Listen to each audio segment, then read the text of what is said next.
Bonjour, bonjour tout le monde. N'hésitez pas à nous écrire sur le chat à droite si vous nous entendez et à nous dire de où vous nous écoutez.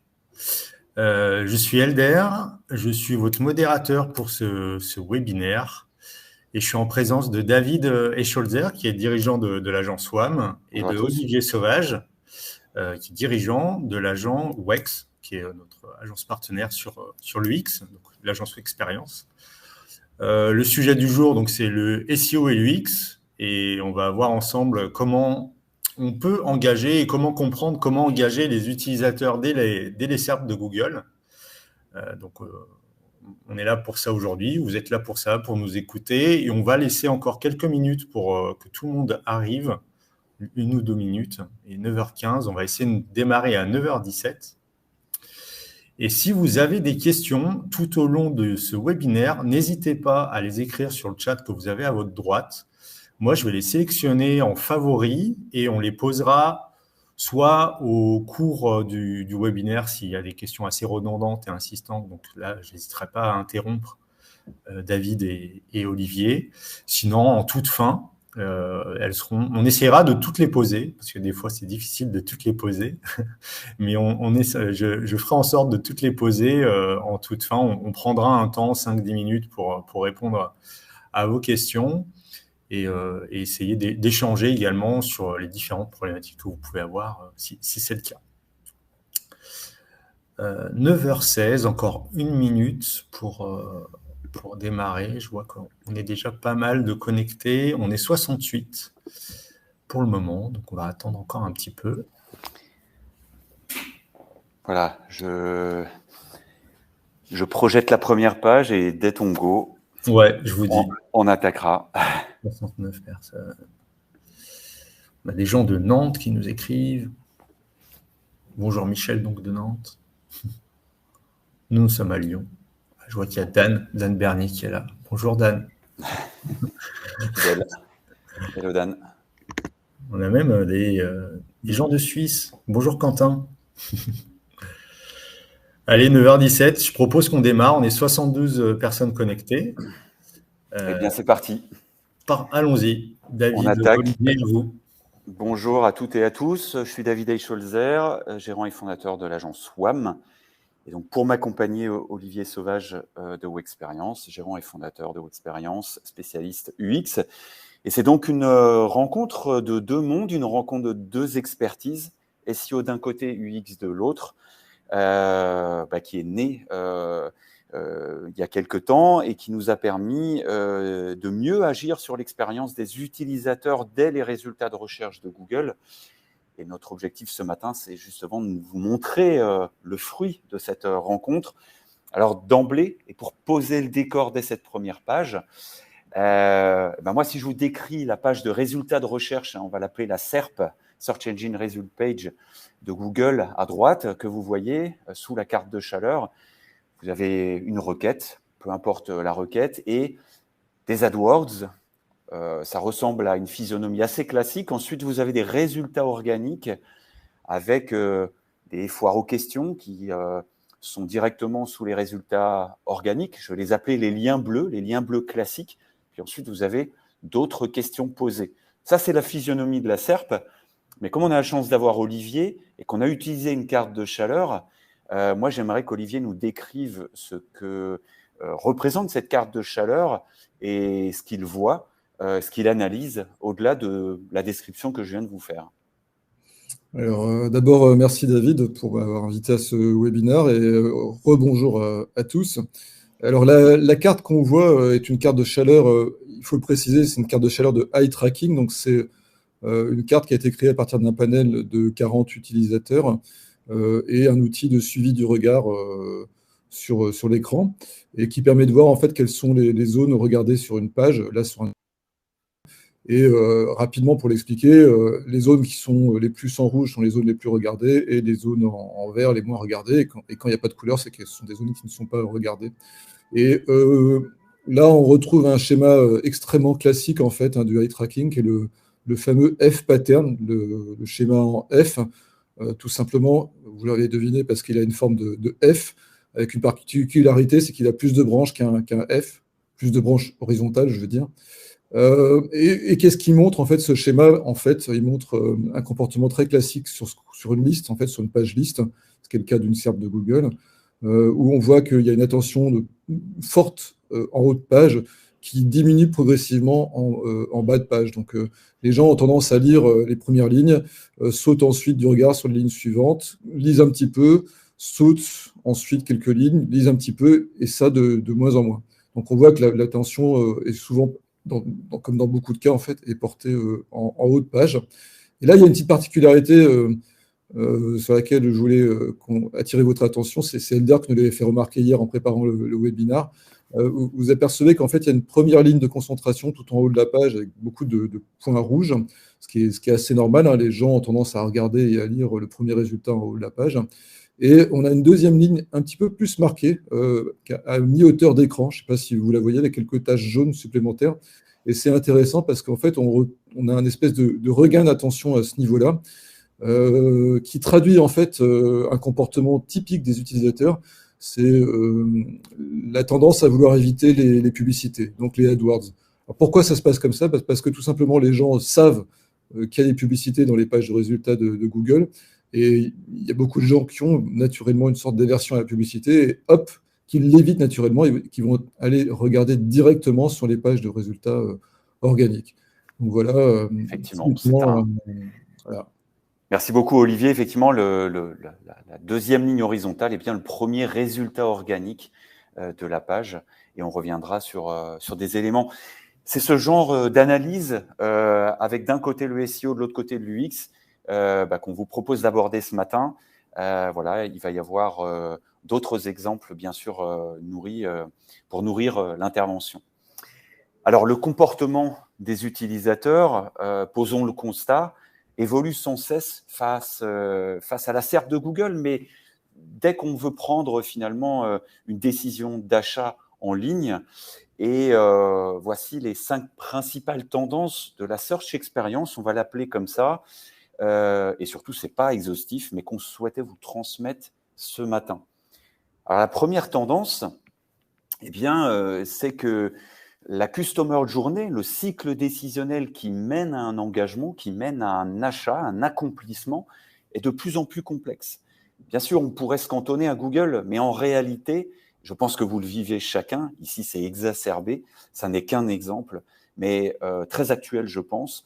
Depuis l'exposition de l'utilisateur à la marque et à ses produits, en passant par la considération, la conversion et jusqu'à éventuellement la rétention, c'est-à-dire je reviens, je refais un achat, on est soumis à différents écosystèmes et pas simplement celui de Google. Et ça, c'est un peu nouveau parce que vous avez celui de Google, vous avez celui d'Apple et vous avez surtout dans un, on va dire, un cycle décisionnel e-commerce, Amazon et puis de plus en plus TikTok, Instagram.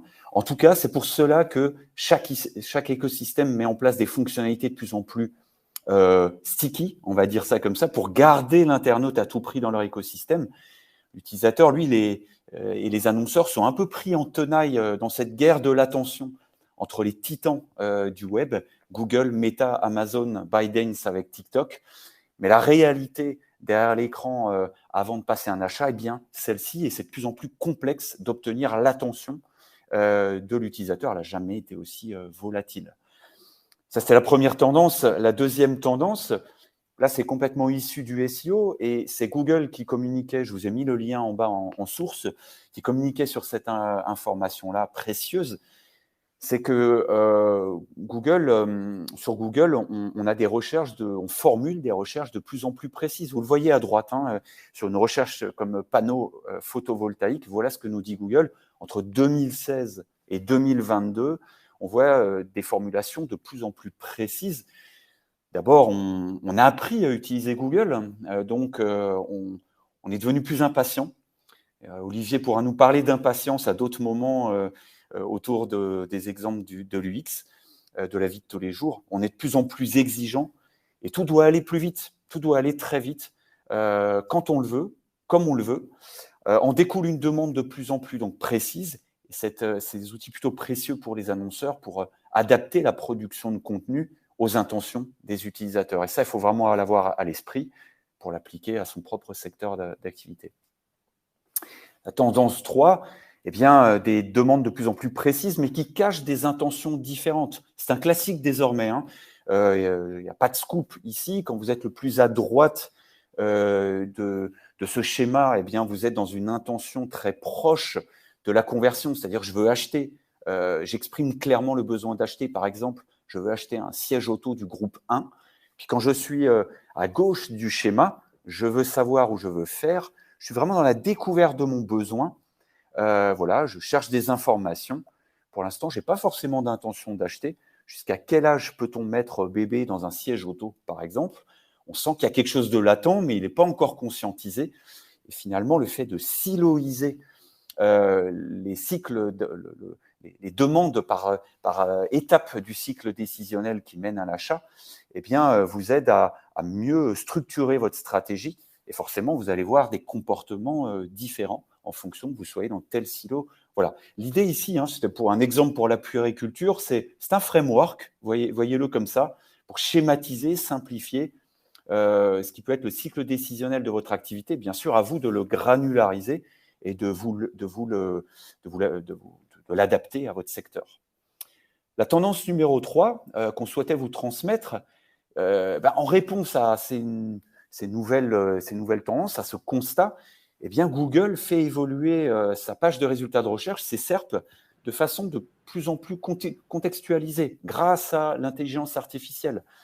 Google le relaie lors du Search On chaque année. En 2022, il nous a dévoilé les deux exemples que je vous mets à gauche et à droite, avec une SERP totalement remaniée à gauche, par exemple, dans un cadre e-commerce, quand vous faites acheter ou achat plus un terme, ou en anglais shop plus un mot, un produit, eh bien vous avez une page de recherche qui se contextualise et qui n'a rien à voir avec les liens bleus que l'on connaît. Si je fais la même chose pour un voyage, et d'ailleurs l'exemple de droite a été déployé hier en France, vous tapez le nom d'une ville et vous avez une page de résultats de recherche qui est beaucoup plus visuelle, encore différente de celle du e-commerce. Ça, c'est notre autre message, c'est que les SERP vont être de plus en plus contextualisés en 2023, ce qui appelle évidemment des comportements différents. Et si, Olivier, je profite peut-être de ton expertise ici sur ces deux exemples, vis-à-vis de pages listes avec des liens bleus, d'emblée et rapidement, qu'est-ce que peuvent changer des résultats beaucoup plus visuels, par exemple? Ouais, c'est sûr que ça va donner la prime à ceux qui sauront produire des visuels qui captent l'attention. En fait, ce qui est intéressant à noter avec ce changement, c'est que les pages de Google s'éditorialisent de plus en plus, avec des contenus de plus en plus variés, qui vont demander de plus en plus d'efforts cognitifs aux utilisateurs. C'est-à-dire qu'en fait, là où on avait une liste avec des liens bleus qui étaient très rapides à parcourir et qui demandaient aucun effort d'adaptation, là aujourd'hui, on va devoir, en tant qu'utilisateur, affronter différents types de contenus, des vidéos, des photos. On voit que la mise en page est variée. Alors, c'est plus joli, c'est plus attractif, certainement, mais ça requiert plus d'efforts de la part de l'utilisateur. Et ça va rendre, je pense, beaucoup plus difficile l'analyse des résultats d'une SERP. En fait, ça va être plus compliqué pour les agences d'analyser ce qui se passe, de savoir où est-ce qu'il faut se positionner. Donc, ça rend le métier plus complexe, mais je trouve d'autant plus palpitant. Alors, effectivement, et c'est une très bonne transition pour prolonger le propos. Voilà l'ensemble des espaces organiques disponibles à ce jour en France. Il y en a encore plus aux US, hein, puisqu'on vient de le voir. Et donc, j'ai repris le schéma de la Customer Journey.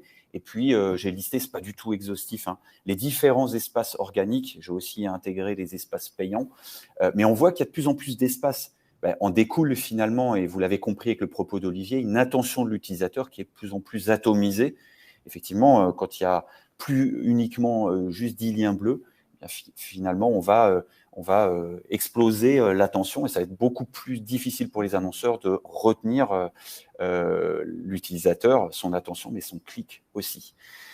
Et face à ces changements, eh bien, et c'est là où tout est le problème, on va dire, pour les webmarketeurs que nous sommes et pour les décideurs, que l'on soit agence, que l'on soit annonceur ou freelance, si vous êtes dans la salle, eh bien, c'est que face à ces changements d'usage, de fonctionnalité et de comportement, la data ne peut pas tout.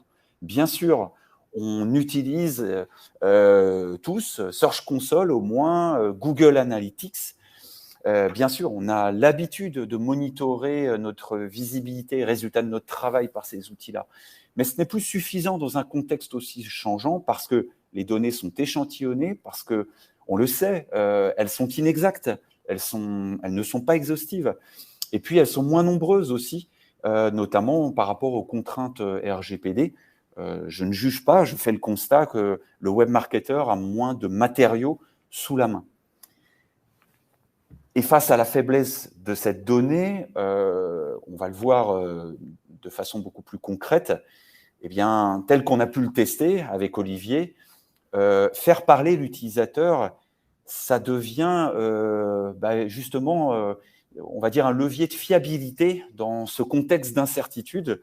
Et on se rend compte qu'on peut s'appuyer sur des données beaucoup plus fiables que celles que l'on peut avoir, en tout cas en complément. Hein, j'insiste bien que je ne viens pas remplacer, je viens compléter les données que j'ai sous la main avec des études comportementales. On peut faire parler l'utilisateur. Voilà, donc l'objectif, c'est quoi? C'est d'approfondir notre connaissance des comportements de nos cibles dès la page de recherche de Google. Et la finalité, c'est bien d'orienter nos plans d'action, qu'ils soient SEO, édito, c'est un peu, on va dire que c'est le SEO étendu, en conséquence pour obtenir l'attention et pour obtenir le clic. Puisqu'effectivement, dans ce contexte, c'est beaucoup plus difficile d'obtenir l'attention et le clic de l'internaute, surtout que Google a lui-même ses propres résultats. Vous connaissez le sujet de la théorie des zéro clics. Donc, c'est beaucoup plus complexe. Donc, vraiment, l'objectif, c'est d'apprendre beaucoup plus de nos utilisateurs pour savoir mieux attraper leur attention. Alors, on a recours à l'étude comportementale et on va vous montrer concrètement comment on peut articuler cela. Très rapidement, la première pierre, et ce n'est pas un scoop, c'est l'importance de la qualité du panel constitué, c'est-à-dire le support de navigation. Est-ce que ce sera plutôt le mobile qui sera dominant ou plutôt le desktop par rapport à votre secteur d'activité et puis aux habitudes de votre cible? Ça peut être les deux, bien sûr. Le sexe des participants, naturellement. L'âge des participants, là, je pense que c'est très intéressant aussi parce que ça peut induire un comportement différent. Évidemment, l'âge des participants représentatif de votre portefeuille client, les catégories socio-professionnelles de la même manière, le lieu d'habitation, quelquefois, pourquoi pas, puisqu'on peut avoir des résultats de recherche différents dans Google, selon qu'on soit posté dans telle ou telle ville. Et puis ensuite, dans un deuxième temps, l'idée, c'est d'interviewer votre panel, en plus d'autres éléments qu'on va voir tout à l'heure, en leur posant des questions sur vos produits, sur leurs habitudes. Et par exemple, si on est dans l'immobilier, est-ce que vous avez déjà eu, est-ce que vous avez une intention d'acheter? Oui, tout de suite ou plus tard. Bref, on constitue un questionnaire et l'idée, c'est d'en apprendre un maximum pour s'assurer qu'on est en face de la bonne cible. Là-dessus, Olivier, je ne sais pas si tu as des éléments à rajouter sur cet élément crucial de la constitution du bon panel. Je suis désolé, j'ai eu une coupure, mais je pense savoir quelle était ta question, David. C'est sur le recrutement, c'est ça? C'est ça, exactement, recrutement du panel. Désolé, je ne sais pas si ça venait de mon côté ou quoi. Oui, juste 2 mots sur l'étude comportementale. C'est quelque chose qui est pratiqué très couramment en UX et qui vient, comme tu disais, David, compléter les données statistiques, la data, par des analyses qualitatives, donc sur des tout petits panels, des panels de 10-12 personnes, parfois un petit peu plus quand c'est du eye tracking, et qui permettent en fait effectivement d'aller chercher dans le détail la compréhension des comportements personne par personne. Même si ça n'a pas une représentativité exhaustive, ça permet quand même de dégager des insights très précis qui permettent ensuite de modifier l'expérience utilisateur. Alors sur le recrutement, la deuxième chose qui est extrêmement importante, c'est effectivement la qualité du recrutement du panel. Et il faut vraiment insister sur ce point. Il ne faut pas recruter n'importe qui pour faire des études comportementales. Il faut segmenter, bien sûr, David l'a bien expliqué tout à l'heure. Il faut essayer de trouver des gens qui peuvent être impliqués. Si vous testez un site ou si votre client c'est un constructeur automobile, il vaudra mieux que vous recrutiez des gens qui sont dans une intention d'achat ou qui sont acheteurs récents d'une voiture, par exemple. parce que cette implication qu'on va déceler chez les utilisateurs va permettre de leur faire ressortir un petit peu comme si on pressait des éponges, faire ressortir plus de jus et plus d'informations que si on prenait des gens qui viennent là uniquement pour toucher, comme c'est souvent le cas dans les études, une petite obole, un petit dédommagement, ou qui ont l'habitude de répondre en permanence à des panels et qui sont en quelque sorte des professionnels en fait des études et qui de ce fait-là n'ont plus vraiment de valeur pour la recherche. Donc effectivement, ce recrutement est primordial. Il est parfois assez long, parfois assez compliqué, mais il est nécessaire de faire ce travail si on veut vraiment obtenir des résultats qualitatifs. Parfait, merci Olivier. Et pour ce faire, et là on rentre un petit peu plus dans la technique, je vais te repasser la parole. On utilise des techniques bien connues des UX, c'est beaucoup moins connu du côté des SEO. C'est d'un côté les tests qualitatifs et de l'autre côté les tests quantitatifs. Rapidement, puisque je vois que le temps tourne, mais quel est l'intérêt de chacune de ces possibilités? On a mis quelques éléments écrits, puisque l'intérêt, c'est aussi de pouvoir mêler les deux. Est-ce que tu peux nous en dire un petit peu plus? Alors rapidement aussi, sur la façon dont on retire des insights de comportement utilisateur, la plupart du temps, en tout cas chez Wexperience, on utilise les tests utilisateurs, donc qui est un protocole vraiment très, très ancien, ça existe depuis au moins 40 ou 50 ans, et qui consiste simplement à filmer et à observer des personnes dans un environnement, devant un écran d'ordinateur, devant un mobile, devant une borne, parfois d'ailleurs dans l'environnement réel, on peut le faire en magasin par exemple, et donc qui permettent de retirer tout un tas d'insights. Alors là, on vous a mis un peu un focus sur la partie eye tracking, qui est une technologie pas forcément très usitée parce qu'elle est un petit peu chère, mais qui permet, comme on l'a vu en début de présentation, qui permet de dresser des cartes de chaleur. Donc c'est intéressant les cartes de chaleur de eye tracking parce que ça permet de savoir ce que les gens regardent et ne regardent pas. Et ce qui est très amusant souvent, c'est de recroiser le regard avec la parole, parce qu'on a des fois des comportements qui sont très contradictoires. Vous avez des gens qui vous disent qu'ils n'ont pas vu une information alors que l'eye tracking montre très bien qu'ils l'ont regardé. Ce qu'il y a, c'est qu'ils l'ont évité. En fait, consciemment, ils ont dit non, ça ne m'intéresse pas, et ils l'ont oublié dans la foulée, donc ils sont passés à côté. Donc, on a mis le gaze plot, qui est aussi un outil qui permet de voir la trajectoire, en fait, le parcours d'une seule personne, en fait, sur une page. C'est intéressant, je crois qu'on va voir des exemples d'ailleurs après. On va voir les exemples tout de suite, oui, tout à fait. Exactement. Voilà. Et je réinsiste là-dessus. Il faut vraiment, quand on étudie les comportements des gens, mêler et mettre en face les méthodes quali et quanti. Le quanti seul ne peut pas suffire, et ça, je pense et j'espère en tout cas que tout le monde en est vraiment convaincu aujourd'hui, parce que c'est trop compliqué en fait de ressortir des informations pertinentes avec uniquement du quanti, et le quali n'est pas suffisamment représentatif pour le généraliser. Oui. Donc les deux sont très intéressants et il faut le faire. Parfait, et ça permet aussi de voir des contradictions, effectivement. Une fois le panel constitué, voici plus concrètement, vous la schématisez, un exemple de démarche.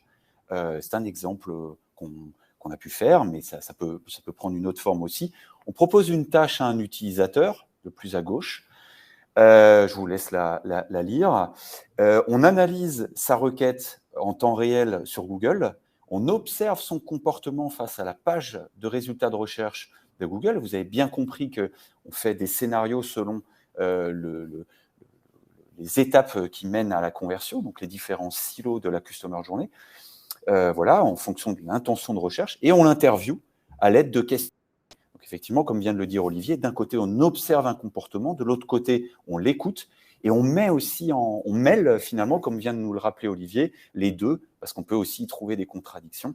Voilà, c'est un exemple parmi d'autres. Voilà. Et puis, effectivement, si on revient sur la Customer Journey, à gauche de ce schéma, une question informationnelle où on vient se renseigner, on n'a pas encore conscientisé un achat.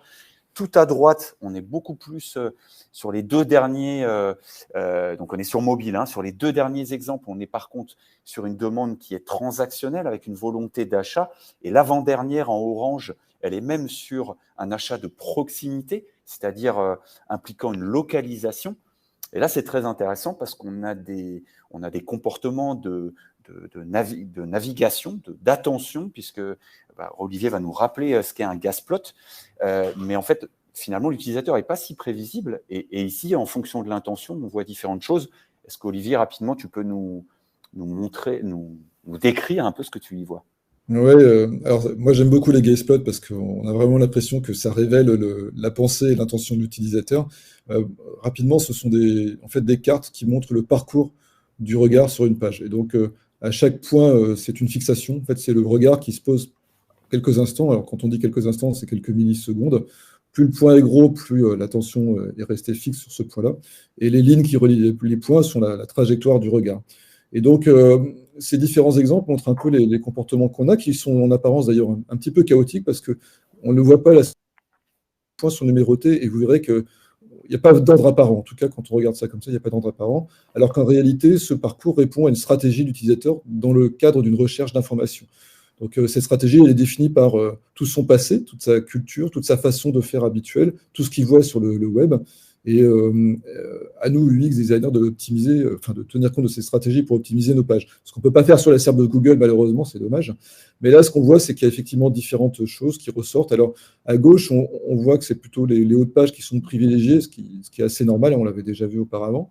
Mais les deux plus intéressantes, ce sont celles de droite, les deux gaze plots de droite, notamment celle avec les petits points orange sur une page mobile très très longue, où on voit que là, la personne a fait l'effort de regarder toute la page. Alors, pourquoi? Alors, c'est pas toujours facile à dire, mais certainement qu'elle a d'abord pas trouvé tout de suite ce qu'elle cherchait, ensuite qu'elle a été très concentrée et qu'elle a vraiment donné toutes ses chances à tous les liens présents sur la page, avant sans doute de prendre une décision. Donc ça, c'est une stratégie, par exemple, mais c'est pas celle de tout le monde.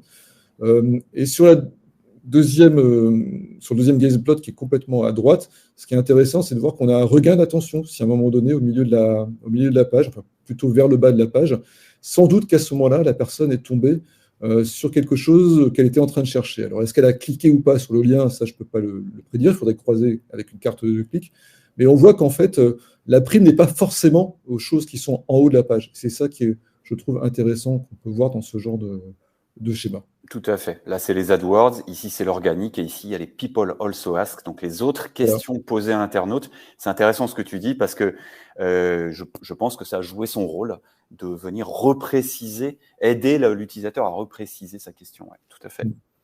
Alors là, je passe très rapidement. C'était pour vous montrer le contraste avec un autre type d'appareil. C'est-à-dire que là, on avait le mobile avec des intentions différentes. Là, on a de nouveau les intentions différentes. On a juste enlevé celle de la localisation. Cette fois, on est sur desktop.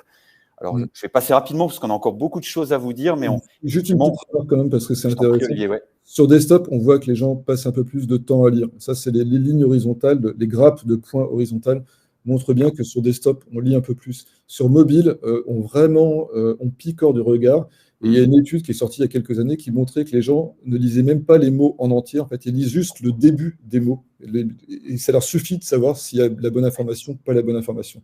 Ça, c'est vraiment important, je trouve, de le savoir. Très bien. Et puis, les comportements des utilisateurs ne sont pas si prévisibles toujours, mais ça dépend aussi du contexte. Là, on a utilisé une carte de chaleur. Et juste avant de passer à notre live quiz, parce qu'on veut vous faire participer à des tests pour casser les a priori, voilà, dans ce dernier exemple qui nous semble super intéressant avec la carte de chaleur, on a fait rechercher à quelqu'un, vous avez un dégât des eaux, vous devez rechercher un constat à l'amiable. La première réponse est une feature snippet. Vous savez, ces résultats qui donnent directement la réponse avec en fait un PDF, une image, donc clairement le modèle de constat qui était demandé. Donc, c'est la bonne réponse à cette question-là. Et finalement, ça a totalement happé toute l'attention ou quasiment toute l'attention de toute la page de recherche, quand bien même celle-ci avait d'autres très bonnes réponses, des People Also Ask ici, des images, même des vidéos. Donc, on voit que tout est une affaire d'intention et de contexte, et que si vous répondez au bon moment, avec le bon contenu, vous obtenez toute l'attention. Et là, on voit que si on fait un travail dans la dentelle, ça fonctionne. Voilà.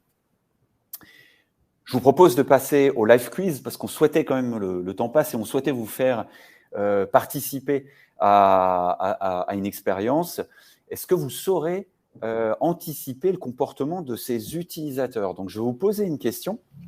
Elder va activer le sondage. Ouais. Vous allez pouvoir répondre à la question que je vais vous poser dans un instant. Vous aurez différentes options et puis vous aurez 20 secondes, 30 secondes pour répondre et puis on lira les résultats et ensuite on regardera ce qui s'est passé derrière la SERP. Par exemple, sur mobile, quels sont les éléments d'un résultat classique Blue Link, liste bleue, de liens bleus, qui seront le plus lus dans l'exemple suivant. Par exemple, ici, on a l'exemple d'un constat amiable en voiture, et vous avez un accident en voiture, vous cherchez un constat amiable sur mobile. D'après vous, qu'est-ce qui va happer on vient de le dire à l'instant, ce genre de résultat est hyper intéressant pour happer l'attention des utilisateurs, mais qu'est-ce qui, au fond, va être le plus lu en premier? Est-ce que c'est l'URL, le titre, l'image, la description? Dans quel ordre vous auriez fait, finalement, quel ordre d'attention? Est-ce que c'est URL, titre, image, description? Est-ce que c'est titre, image, description, URL, etc., etc. Vous avez le sondage normalement sous les yeux. Oui, c'est dans l'onglet sondage. Vous avez l'onglet chat et juste en dessous, une petite checklist mémo sur la droite. Là. Voilà, on va laisser 20 secondes. Il y a des gens qui répondent. On a déjà des réponses. Allez, super. Et puis, on regarde rapidement le résultat. On a 4 questions à vous poser, 4 sondages. Voilà, donc puis ensuite, il sera temps de conclure. Il y a une tendance qui se dégage. J'entretiens le suspense. Très bien. Mais est-ce que c'est la bonne? C'est la question. Ça vote, ça vote.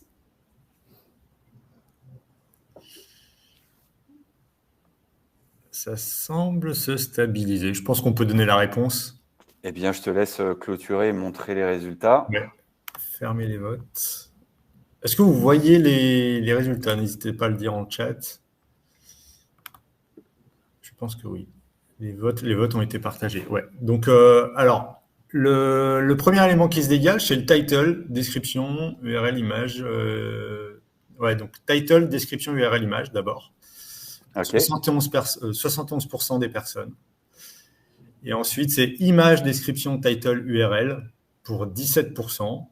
Ensuite, URL, description, image, title pour 8%. Et en tout dernier, description, title, image, URL pour 4%. Eh bien, je crois que c'est une bonne réponse. Parce que regardez la réponse, c'est effectivement 3 secondes pour le titre, 2 secondes pour la description, l'URL et ensuite seulement l'image. Alors, je ne sais pas si c'était le bon ordre. Si, c'est ça, c'est ça. Eh bien, bravo. Alors qu'on aurait pu penser ou pas, mais en tout cas, moi, c'était mon cas. Je pensais d'abord que l'image serait la première chose regardée. On a affaire à des experts. Voilà, absolument. Excellent. Bien joué. Il y en a d'autres. Et je laisse la parole à Olivier parce que c'est un classique, en fait, cet exemple-là. Le temps passé sur chaque élément. Vas-y, Olivier. Moi, je me suis trompé. Moi, je m'étais trompé aussi. J'avais pensé à l'image en premier, mais je pense que c'est toujours a posteriori plus facile à expliquer, mais probablement le mot PDF à télécharger, c'est un peu un aimant, en fait. Je pense. Tout à fait. Parce que, on sait que les utilisateurs, quoi qu'il arrive, aiment bien tirer des bénéfices du numérique et récupérer des choses qui ont de la valeur pour eux. Quand ils voient PDF à télécharger gratuit, boum, ça attire le regard assez naturellement et ça peut expliquer le fait que le titre soit lu en premier, mais pas que. Il y a aussi son positionnement par rapport au reste des éléments. Le fait que, par exemple, que le constat soit difficile à voir. En fait, on ne sait pas trop si c'est un constat en réalité. Je pense que ce n'est pas très, très clair. Voilà. Mais ça montre moins une chose, c'est que ce n'est pas si facile, même si tout le monde a trouvé, et bravo à vous d'ailleurs, ce n'est pas si facile de prévoir ce qui va être lu ou vu en premier. Et ça, c'est un exemple classique. Voilà, alors, je laisse quelques secondes à tout le monde pour expérimenter la chose. Mais ça montre en fait qu'en UX, en ergonomie, on est complètement capable d'orienter le regard des gens, donc de les emmener là où on veut les emmener. Et ça, c'est un exemple typique. Et je ne sais pas si je n'ai pas accès au chat, mais si je pose la question, est-ce que tout le monde a bien lu exactement dans l'ordre où c'était écrit le texte? Je pense que oui, parce que c'est vraiment fait pour ça. Et ça montre qu'on peut aussi assez facilement manipuler le cerveau humain. Juste la réponse est clairement oui, apparemment. Ouais, ça marche beaucoup, donc. Très bien. Merci Olivier. Je vous propose de passer à la deuxième question. Sur mobile, les suggestions de recherche Google. Vous savez, quand vous commencez à taper une recherche sur Google, y compris sur mobile, Google commence à vous suggérer des mots-clés. D'après vous, sur mobile, est-ce que ces suggestions sont utilisées, c'est-à-dire est-ce qu'on les regarde et est-ce qu'on clique dessus? Et on verra la réponse en vidéo. Voilà, vous avez quelques secondes pour y répondre. Là encore, c'est assez massif.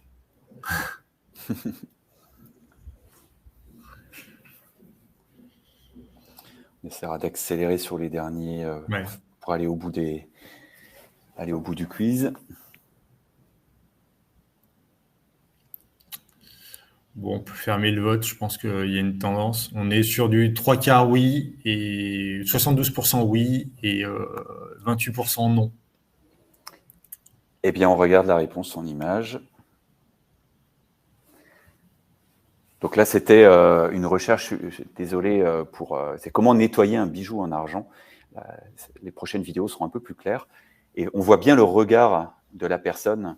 Je le remets sur les suggestions de recherche. Je vais le remettre en arrière. Tac. Voilà. Donc, les petits points, c'est l'eye tracking. Et non seulement, effectivement, c'est lu de gauche à droite, mais en plus, la personne va directement cliquer sur la dernière. C'est ça. Pour activer sa recherche.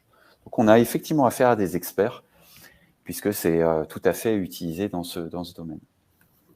Bravo à vous. Sur mobile, et on commentera plutôt les deux dernières, parce qu'elles sont un peu plus complètes. Troisième sondage, sur mobile, les features snippets captent-elles plus l'attention que les liens bleus classiques? Alors, je ne sais pas si c'est celui-là qu'on a mis en sondage ou le prochain. Elder, je me souviens plus. Si, c'est bien celui-là. C'est bien celui-là. Est-ce que les features snippets, vous savez, les extraits enrichis qui répondent directement à la question, captent-elles plus l'attention que les liens bleus classiques? Sachant qu'ici, on est dans un domaine de la santé. Ça peut être différent dans d'autres domaines. Vous avez quelques secondes pour y répondre. Bah là encore, pas de suspense. Hein. C'est un oui massif, encore une fois, qui se dessine. Allez, on regarde la réponse. Donc, faire disparaître des boutons dus au masque lors du Covid. Et donc, on voit toujours là le regard se déplacer. Donc, la petite correction orthographique de Google. On voit bien que la personne a relu sa phrase et a vu l'erreur. Olivier, n'hésite pas à commenter. Hein. Là, on voit qu'elle lit, en tout cas intensément, parce que. Et, alors, ce qui est marrant, c'est qu'elle a cliqué, je crois, sur le lien, le troisième lien, hein, c'est ça, alors qu'elle n'a pas lu le paragraphe, c'est ça? Alors, en fait, elle a lu le paragraphe, elle a lu la feature snippet, elle n'a pas lu en dessous, effectivement. Et après, mais elle a bien lu le résultat du feature snippet, en fait. Elle a bien lu et bien cliqué sur, effectivement. Donc, voilà, c'est... On va continuer sur quelque chose d'un petit peu plus complexe, ou pas, puisqu'on a affaire à des experts. Sur mobile, les features snippets sont-elles simplement lues ou lues plus enclenchent un clic vers le site? Voilà, on va pouvoir voir Alors là, on est sur une SERP un petit peu plus complexe, hein, parce qu'on cherche une crème pour le visage. Et donc, évidemment, la page de résultats de recherche, elle est beaucoup plus complexe. Alors, est-ce qu'on simplement on va lire et puis on passe à autre chose, on a la réponse, ou est-ce qu'on enclenche un clic vers le site? Ici, dans le domaine donc de la beauté. Ça vote. Et la tendance, c'est plutôt elles sont lues et elles enclenchent un clic pour en savoir plus. Apparemment, c'est bien ça. Très bien. Alors, voici la réponse. Bouton dû au masque. Donc, la personne va lire. Effectivement, on voit que l'attention est assez claire hein, sur la feature snippet. C'est vrai que là, la personne lit vraiment. Hein, oui, tout à fait. C'est intéressant. Alors que c'est un sapin de Noël, la page, quoi. Oui. Et derrière, effectivement, Google l'emmène sur le paragraphe qui répond à la question. Et ça, c'est intéressant aussi parce qu'une fois qu'on est sur la landing page, on a vraiment affaire à quelqu'un de très discipliné. Je ne sais pas si c'est propre à la personne, mais pour le coup, il y a une vraie… Alors, il y a un biais peut-être induit par le test. Ouais. Après, ça s'estompe quand même. Mais, ouais, les gens ont tendance à s'appliquer pas mal pendant les tests, d'où peut-être cet effort de lecture assez fort. Mais je pense aussi que c'est un effort de lecture qui est fait parce que les paragraphes sont très courts et du coup ne découragent pas l'utilisateur. Quand les paragraphes apparaissent comme très longs, ça a tendance à vite décourager l'utilisateur et à pas tellement lire. Très bien. En tout cas, dans ce genre de résultats, ce dont on s'est rendu compte, souvent on peut tomber sur des landing pages avec des sommaires, donc un titre, un chapeau, un sommaire, et ensuite des paragraphes assez longs. Ce dont on s'est rendu compte, c'est que si on a un petit récap, typiquement si vous proposez des étapes pour arriver à, par exemple, les 10 points pour savoir changer l'huile de son moteur, et que vous faites d'abord le petit récap en premier lieu, et ensuite, on permet aux internautes de lire les paragraphes de façon beaucoup plus approfondie. C'est vrai que le petit récap est vraiment un outil pour capter l'attention et prendre le relais sur la suite. Tandis que si vous n'annoncez pas les choses, effectivement, vous aurez du mal à retenir l'internaute. Ça, on a pu le remarquer. On en fait un dernier, et puis il sera temps de conclure. Un dernier qui est un peu plus complexe. Parce que jusque-là, c'était trop facile. Dans le contexte de la… Ah, il est On a perdu David. Zut. Je crois qu'il faut que j'aille le retrouver. Je m'absente, je vais le chercher. Ça y est, vous me retrouvez? Oui. C'est bon, tu es là. C'est bon. Je ne sais pas ce qui s'est passé, mais c'est pas grave, on a récupéré. Hop. On te laisse repartager l'écran. Très bien. Donc, dans le contexte de la joaillerie, cette fois, l'utilisatrice recherche sur Google un créateur de bijoux en or. Quel type de réponse va-t-elle privilégier pour son clic? Puisque là, on a un véritable sapin de Noël. Des shopping ads, des AdWords, une réponse organique, donc un lien bleu, mais d'un site de marque de créateur. Est-ce qu'elle va prendre plutôt un résultat lien bleu d'un site de comparateur? Ou est-ce qu'elle va prendre un lien organique d'un site de presse, de magazine? Donc, par ordre d'apparence, du plus haut au plus bas. Donc, d'après vous, en cherchant créateur de bijoux en or, en fait, là, il s'agit d'essayer d'anticiper l'intention de recherche. Voilà. Est-ce qu'elle est plutôt transactionnelle, informationnelle? Et si elle est informationnelle, est-ce que c'est marque de créateur, comparateur ou presse magazine? Voilà, vous avez quelques secondes.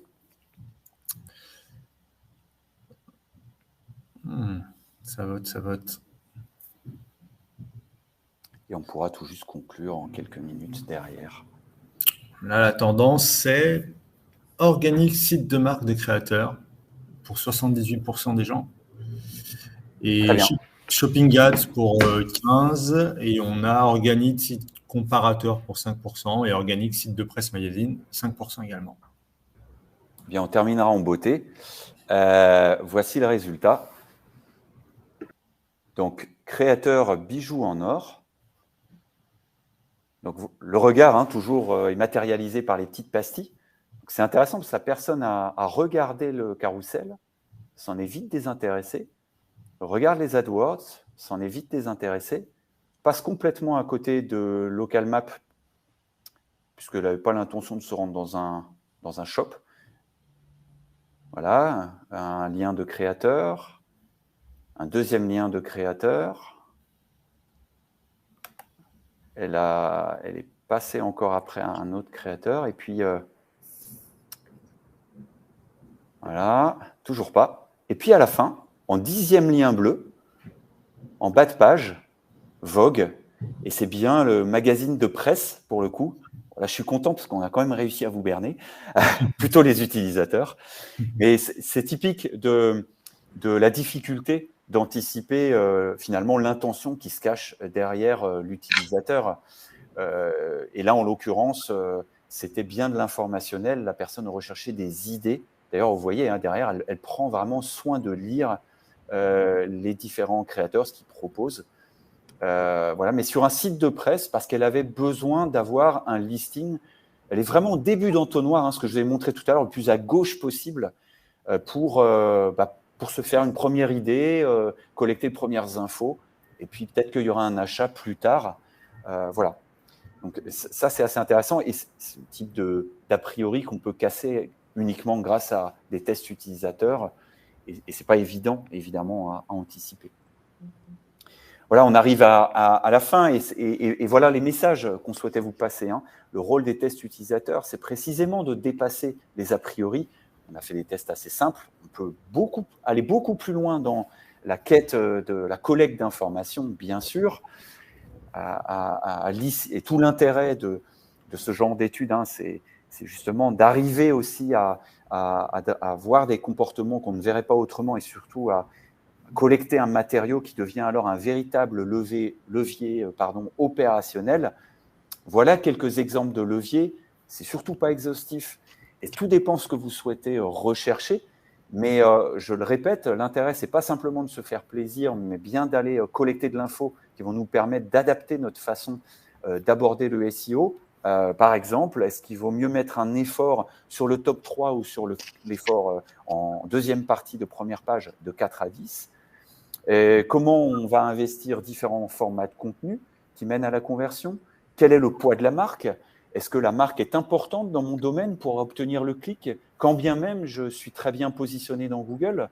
Oui, non. Est-ce qu'il faut que je fasse des RP ou pas du tout, parce que l'internaute s'en fiche ?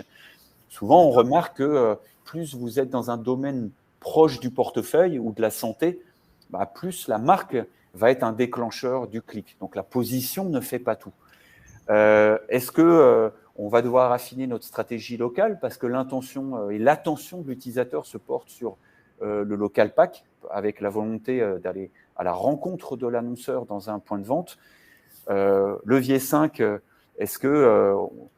quels sont les éléments, les mots, comme nous le montrait Olivier avec l'exemple du constat amiable, qui vont déclencher le clic, puisqu'on voyait télécharger un constat gratuitement en PDF, et on a vu que ça a beaucoup aidé.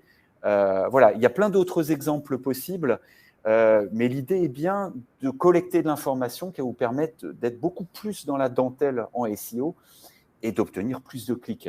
Voilà, puisqu'on l'a bien compris, c'est bien ça la guerre en ce moment, c'est la guerre de l'attention. On a mis des exemples ici, je les passe très rapidement, de cas précis.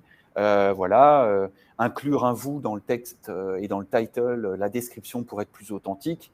Voilà, dans quelques autres exemples, le fait d'indiquer un prix, une disponibilité d'un produit, voire une promotion, peuvent être aussi des déclencheurs, mais peuvent en rebuter d'autres. Tout dépend de votre positionnement marketing.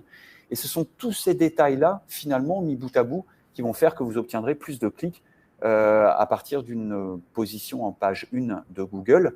Et retenez bien que ce n'est pas parce que vous êtes en haut de page que vous aurez forcément l'attention, c'est parce que vous aurez la bonne réponse au bon moment que vous obtiendrez l'attention. Voilà, on a mis plein d'autres exemples. Voilà, donc utiliser des majuscules au début des mots, dans les titres et descriptions, peut être aussi un petit atout. On sait que AdWords nous dit que dans 27% des cas, on a plus de clics. Voilà, il y a plein d'autres éléments, ou afficher des vidéos sur mobile, puisque c'est 30 fois plus efficace pour obtenir des clics, nous dit Google également. Je vais donc clôturer avec le dernier message, puisqu'on a dépassé un tout petit peu. Pour conclure, le comportement des utilisateurs n'est pas si prévisible, même si on a eu affaire à des vrais experts ce matin, face aux nombreuses évolutions de la SERP Google. La data disponible lors de la Search Experience, Search Console et Google Analytics n'est pas suffisante pour identifier des comportements. Là, donc, l'idée, c'est bien de placer l'utilisateur au cœur du plan d'action SEO pour collecter un maximum d'informations entre le quantitatif et le qualitatif, et mettre en place un plan d'action dans la dentelle pour progresser dans la quête de l'engagement. Le diable est dans les détails. Et bien sûr, c'est aussi de casser les certitudes. Alors, pas forcément des SEO, puisque vous avez pas trop mal répondu, mais peut-être aussi de son N+1. Voilà. Donc, en tout cas, avec l'étude comportementale, vous avez un matériau collecté extrêmement précis qui vous permet d'aller beaucoup plus loin, je pense. Et c'était le message qu'on avait à vous passer ce matin. Voilà pour vos hôtes, et il nous reste à vous dire merci Et si certains sont encore dans la room, vous pouvez nous poser les questions. On prendra Il y en a encore beaucoup. Ils sont encore 83.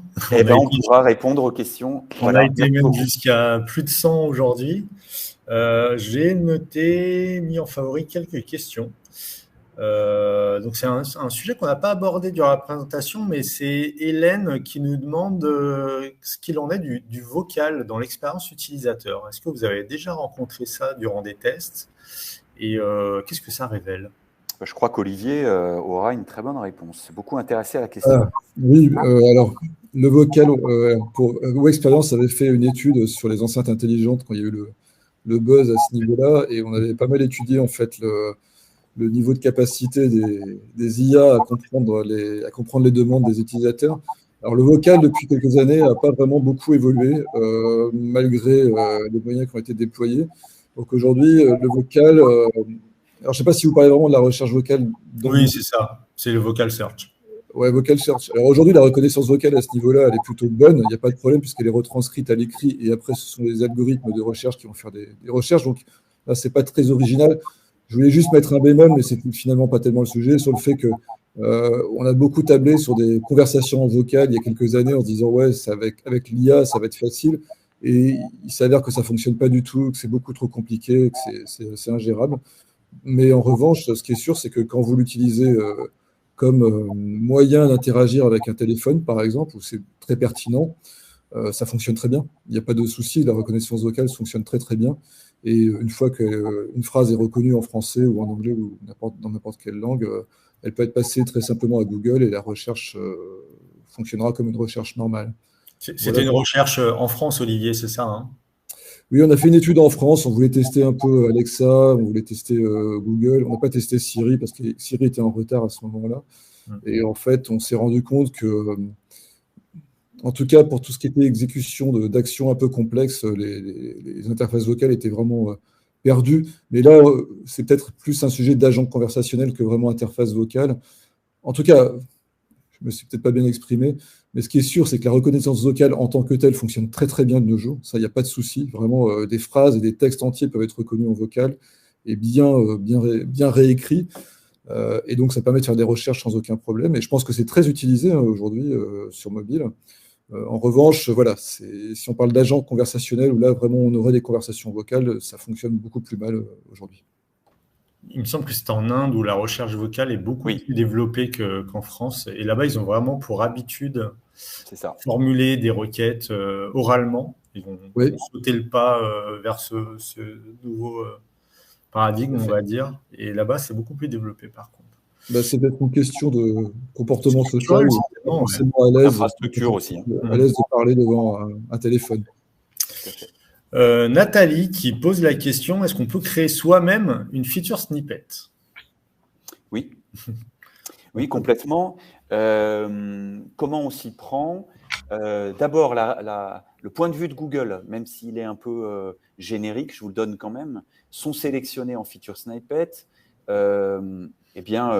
L'équivalent de celui qui est premier dans le classement, donc qui est le plus pertinent au niveau du contenu, dont l'expertise est la plus aiguisée pour la demande, et le plus autoritaire, la réponse la plus autoritaire. Ça veut dire qu'en plus, non seulement vous êtes expert, mais en plus, vous avez l'autorité, donc vous êtes reconnu par vos pairs, vous êtes présent dans les médias, etc.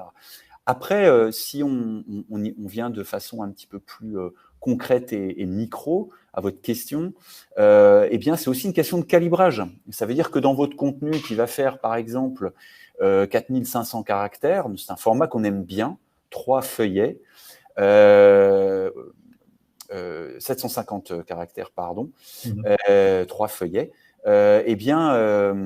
vous calibrez de la façon suivante un titre.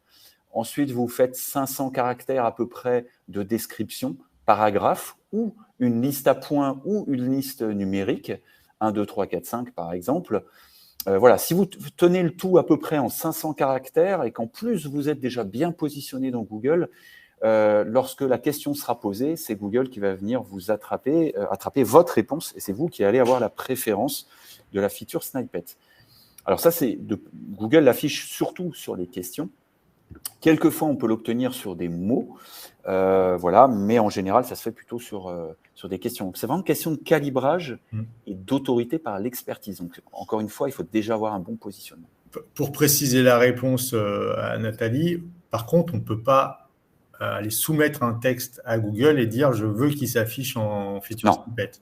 C'est vraiment dans le travail du contenu et le calibrage que derrière, et en fonction de l'autorité, comme tu dis, que Google sélectionnera votre contenu pour l'afficher en feature snippet. Il y a quand même un côté aléatoire à tout ça qu'il faut garantir avec un travail de qualité sur le contenu que vous allez effectuer. Et j'aimerais juste prolonger la réponse en disant que, on l'a pas dit ce matin, mais Google se transforme en agent conversationnel. On converse désormais avec la marque. Donc, votre question est d'autant plus intéressante qu'on se dirige. Vous l'avez vu à un moment donné, je donnais cette tendance. Les internautes posent de plus en plus des questions précises à Google. C'est avec l'exemple du photovoltaïque. En réalité, on a une question qui attend une réponse précise. On veut que ça aille vite. Alors, c'est matérialisé par la feature snippet, mais également avec les people also ask, les autres questions posées. Et on se dirige tout droit vers Google, qui sera demain un agent conversationnel. Donc, on va converser avec la marque en live. Et d'ailleurs, si je prolonge encore la discussion sur le local pack, Google My Profile, si vous avez un shop en ligne dans une ville, désormais, vous pouvez activer le chat conversationnel. Voilà, on sait que Google est de plus en plus précis avec son Google Lambda, sa technologie de chat. Donc, on va tout droit vers ça. C'est une vraie tendance. Donc, votre question est super intéressante parce que si ce n'est pas déjà fait, il faut vous atteler à des contenus qui répondent précisément aux questions des utilisateurs. Et il n'est pas rare de voir parfois des utilisateurs lire la feature snippet, ne pas cliquer et reformuler la recherche et aller sur une autre feature snippet et cette fois-ci cliquer ou pas d'ailleurs. Il y a vraiment des comportements comme ça. Tout à fait. Avant-dernière question, qu'est-ce qu'il en est des personae niveau études quali? Comment on fait pour sélectionner son panel?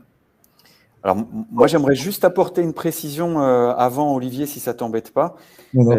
Parce que sur cette question des personas, c'est une très bonne question.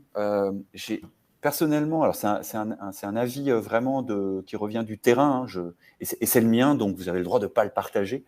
Mais les personas, je trouve que c'est assez dangereux de les utiliser par leur imprécision. Je m'explique. Si c'est un persona que vous constituez sur un bout de table en anticipant Rémi le gentil et Raoul le méchant, et vous le devinez quelque part et vous le caricaturez, vous n'irez pas bien loin. Je l'ai vu souvent en séance d'idéation, on va dire. Par contre, moi, je suis pour les personas, pourquoi pas, mais par contre, de sélectionner le panel selon des données portefeuille. C'est-à-dire, si vous vendez des voitures et que vous vendez par exemple une marque allemande haut de gamme, et bien dans ce cas-là, il faut vraiment que ce soit le reflet de votre cible et plus exactement de votre portefeuille de clients. À partir du moment où ça ressemble à votre portefeuille client, c'est-à-dire avoir des données chiffrées, ça fonctionne. Mais si c'est le deviner parce qu'on sait que ça doit être à peu près ça, non. Donc nous, on a plutôt un rôle de, si vous me passez l'expression, d'emmerdeur, où on dit à nos annonceurs, sortez-nous des chiffres, parce que plus on est proche de la réalité, du concret, plus on aura des résultats probants. C'est mon point de vue de marketeur. Je ne sais pas si Olivier a une autre réponse. Non, mais je suis en phase avec toi, David. Bon, moi, les personas, c'est un outil qu'on n'utilise pas tellement chez WebExperience parce que on trouve souvent qu'ils sont un peu hors sol et un peu caricaturaux, comme tu disais. Ce qui est un peu un problème parce que ce n'est pas l'essence de notre métier. L'essence de notre métier, c'est vraiment d'être au plus près du terrain, donc d'être réaliste. Alors, comment on recrute, justement, ça, c'est une vraie question parce que c'est plus compliqué, je trouve, que ça en a l'air. Ce qui est certain, c'est que si on reprend l'exemple du concessionnaire automobile ou la marque automobile, voilà, on va forcément déjà travailler sur des données quantitatives, quels sont vos profils utilisateurs, quel âge ils ont, le sexe, la CSP, etc. Bon, des choses très classiques en marketing, mais ça ne suffit pas, parce que sinon on aboutit encore une fois à des choses très, très abstraites. Après, on va plutôt s'intéresser à des user stories, en fait, c'est-à-dire qu'on va essayer d'imaginer un peu des parcours utilisateurs et se dire, mais que font vraiment les gens quand ils veulent acheter une voiture ou se renseigner sur une voiture?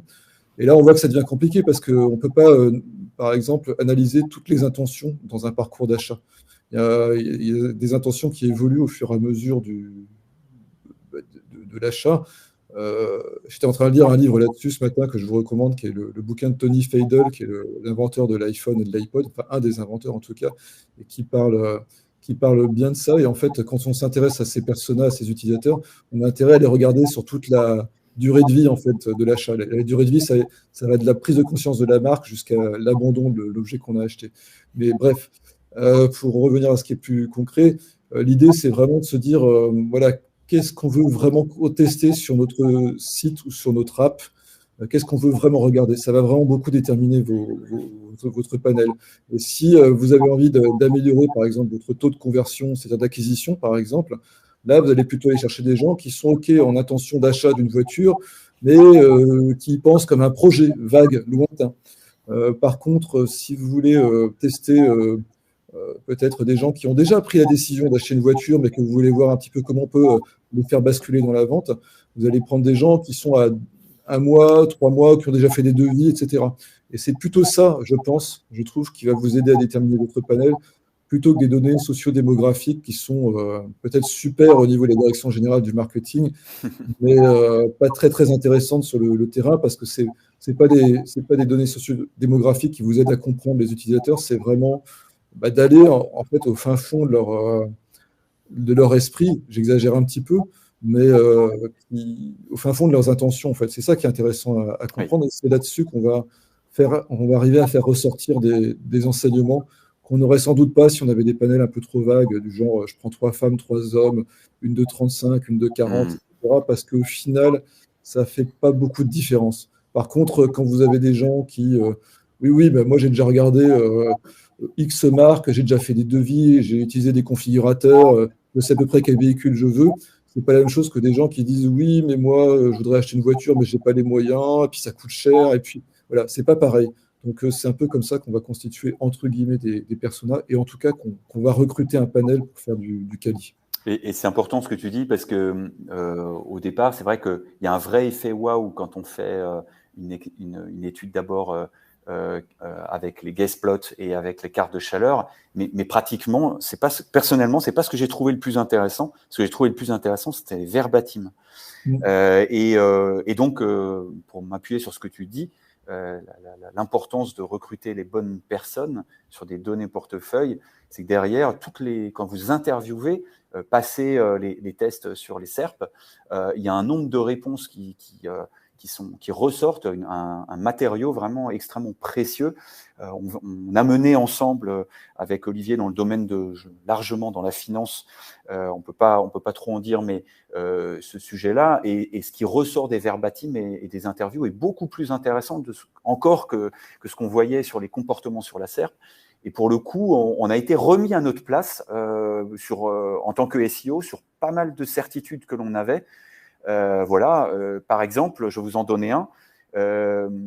On était persuadé que dans ce domaine-là, on va dire bancaire, on va dire ça comme ça, peu importe, il y avait la présence d'un prix en fait dans une des réponses, dans les titles, dans la description, parce que la présence d'un prix pouvait amener un clic. Les personnes qu'on a entendues, la tendance qui se dégageait, en tout cas pour le positionnement marketing de notre client, c'est qu'en fait, ça faisait cheap et que de toute façon, il y avait forcément une arnaque ou alors un astérisque qui finalement… voilà. Donc, ils n'avaient pas envie de s'engouffrer là-dedans, ils ont préféré… donc là, c'était contre-productif, hyper intéressant, alors qu'on était persuadé du contraire. J'ai un autre exemple où les avis, par exemple… on est quand même un peu je ne sais pas si on est dans la dictature de l'avis. Quand vous allez quelque part dans une nouvelle ville pour un week-end ou en vacances, vous regardez les avis, notamment d'un restaurant, vous n'avez pas envie de vous tromper, surtout quand vous avez très faim. Bon, ok, peut-être que pour le resto, c'est vrai. Toujours dans ce secteur financier, les avis étaient présents, sont affichés dans Google, mais là aussi, les gens nous disent « je ne sais pas comment c'est collecté ». Je ne sais pas si c'est fiable, et quelquefois, j'ai souscrit à tel service alors qu'il y avait une mauvaise note, mais finalement, elle n'était pas représentative et j'ai fait fi de cette note. Je ne vous dis pas que c'est une généralité, mais c'est le genre de choses que l'on peut entendre et auxquelles on ne s'attend pas du tout. Voilà, je trouve que c'est hyper intéressant cette partie verbatim. Et je voudrais juste rajouter une chose, je suis désolé, mais c'est parce que je viens d'écrire un article là-dessus. Sur le recrutement du panel aussi, pensez bien à ce que, encore une fois, la finalité de votre étude. Qu'est-ce que vous voulez faire? Notamment, si vous êtes, par exemple, vous êtes une start-up sur un service en phase de croissance et que vous avez envie de grossir votre communauté d'utilisateurs, ne recrutez pas des gens qui sont des power users chez vous en pensant que c'est eux qui vont vous aider. Essayez d'aller plutôt chercher un panel de gens qui ne sont pas encore vos clients. Et vous verrez que vous risquez d'apprendre beaucoup de choses qui vous étonneront et vous aideront justement à franchir un nouveau cap en acquisition et en croissance de votre business. Donc, je voulais vous parler de ça parce que ça montre bien à quel point cette idée de panel, elle ne peut pas être basée uniquement, encore une fois, sur des données statistiques existantes. Ok, merci pour cette réponse très complète. On est bon sur les questions.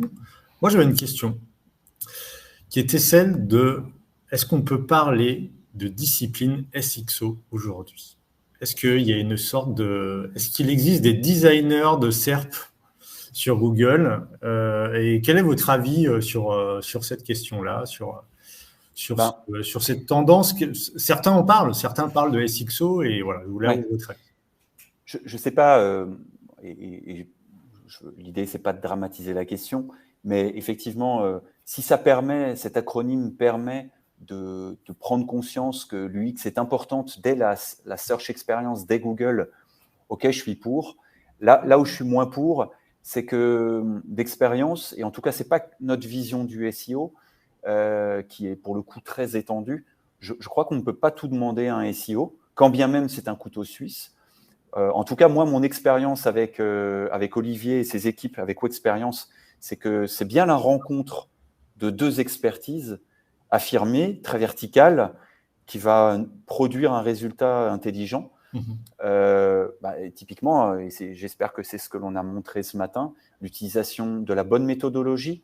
On ne savait pas du tout comment s'y prendre. L'utilisation, donc notamment dès la constitution du panel, l'utilisation des outils, l'interprétation, puisque vous avez des fois des centaines, voire des milliers de données entre du quantitatif. Si vous avez 1000 personnes interrogées sur le quanti, et c'est arrivé, et 20, 30, 40 en qualitatif ou plus, c'est une somme de matériaux énorme à analyser.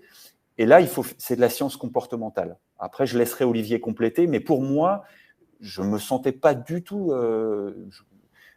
en capacité de me substituer à l'expert UX, donc au spécialiste de la science comportementale. Alors, ça s'apprend, mais pour le coup, pour moi, c'est un peu galvaudé dans le sens où on ne peut pas tout demander au SEO, si on est un peu précis, en tout cas tel qu'on l'a abordé. Voilà, mais je laisserai Olivier compléter. Oui, je suis tout à fait d'accord avec toi, David. Le SXO, c'est un beau terme qui regroupe en tout cas la volonté d'intégrer le UX dans la réflexion SEO. Donc ça, c'est une bonne chose. Après, effectivement, j'ai un peu du mal à imaginer qu'on ait des... Je vois une question d'ailleurs dans le chat là, sur les SEO managers qui deviendraient SXO manager. Ouais. Pourquoi pas? C'est sûrement quelque chose à inventer, mais j'imagine mal des experts SEO devenir en même temps experts UX, sachant qu'il faut quand même beaucoup de temps pour former des experts UX. Par contre, avoir des notions du UX, ça me semble indispensable aussi. Je ne vais pas faire de publicité, mais on a fait une formation avec WAM sur le sujet pour essayer de faire grandir justement cette culture UX pour des gens qui sont spécialisés dans le SEO. Et puis après, il faut aussi quand même comprendre une chose, c'est que parfois les deux, SEO et UX, n'ont pas les mêmes intérêts. Ils peuvent s'entrechoquer par moments, notamment sur des questions de longueur de texte, sur des questions de sémantique. Là où le SEO va bien aimer déployer 25 mots autour d'un seul mot, je sais pas, j'ai pas d'exemple précis en tête, mais si on devait parler de pile, juste de pile pour une lampe de poche, je suis sûr qu'un SEO, vous prendre ton dictionnaire des synonymes et mettre 50 mots. 10 000 caractères pour avoir juste pile. Eh bien, lui, il va vous dire, non, vous mettez juste pile, et puis c'est tout, parce qu'il faut que ce soit rapide à lire, facile à comprendre, faites pas de blabla, quoi. Donc, il y a des moments où ça s'entrechoque, et les intérêts sont pas vraiment les mêmes. Donc, il faut arriver à trouver les intérêts concomitants, et ça, évidemment, je vous rassure, il y en a. Et effectivement, pour ma part, et c'est ce qu'on avait dit au SMX Paris, Il me semble que c'est plus une collaboration qu'une fusion entre les deux. Oui. Ça me semble compliqué. Alors évidemment, c'est jamais facile de faire collaborer les gens entre eux, mais ça me semble plus productif. Surtout si on pense qu'un parcours utilisateur ne s'arrête pas à la SERP de Google, bien évidemment, mais se prolonge et sur la landing page et sur les pages intérieures du site. Tout à fait. Là, l'UX a son mot à dire et a tout intérêt à communiquer avec le SEO. Et c'est là que je trouve que ça devient vraiment intéressant, c'est que je trouve que le SEO a une vision marketing et business vachement plus forte que le UX. Mais sans l'UX, je pense qu'il serait trop marketing et business et ne se préoccuperait pas assez de ce qui se passe sur le site. Et pour moi, là, il y a un très très bon levier, en tout cas un champ d'exploration et d'amélioration des métiers du SEO pour améliorer la performance. Ok, super. Après, plus problématiquement aussi, en tout cas chez WAM, les chefs de projet SEO, ils ont affaire à des questions très précises et spécialisées, donc il faut avoir le temps de se spécialiser et on ne peut pas tout faire à la fois. C'est ça. C'est parfois compliqué, ouais. Mais je peux ajouter une petite chose. Bien Moi, sûr. je pense à un projet là, sur lequel on travaille ensemble, on fait un appel d'offres. Et par exemple, moi, je trouve que le SEO est très intéressant parce qu'il va réfléchir aux intentions des utilisateurs, qu'est-ce qu'ils veulent, qu'est-ce qu'ils cherchent, etc. Et cette réflexion-là, elle va nourrir la réflexion UX dans la construction de l'architecture d'information du site. Et elle va nous faire dire, par exemple, nous, designers, on va peut-être plus se concentrer sur des landing pages qui vont avoir un effet de transformation plus fort que de se concentrer, comme on fait habituellement, sur la sempiternelle page d'accueil ou la page produit, etc.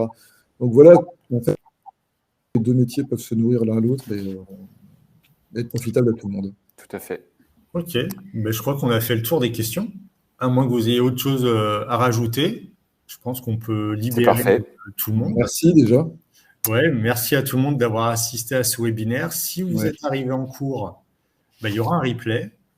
Donc, ce que vous avez raté, vous pourrez le retrouver. Et si jamais ils nous écouteront en replay, mais voilà, vous avez pu assister à la fin de ce webinaire grâce au replay. Et pour conclure, ce que vient d'écrire Ludovic, la collaboration est la clé entre le SEO et le UX. Je pense qu'on peut, on peut conclure là-dessus. Merci David, merci Olivier. Merci Elder. Merci à tous, merci Elder. Et merci Mabukeo aussi. Exactement. Une dernière question de Viviane qui demande est-ce qu'on donne des formations prochainement? Alors, moi, je l'invite à nous contacter pour savoir ses besoins plus précis. Je ne sais pas ce que vous en pensez. C'est parfait. Bien sûr. Voilà. En tout cas, Viviane, vous recevrez les éléments et à partir de là, vous pourrez nous recontacter pour en savoir plus. Voilà. Merci à tous et puis bonne journée. Bonne journée. Au revoir.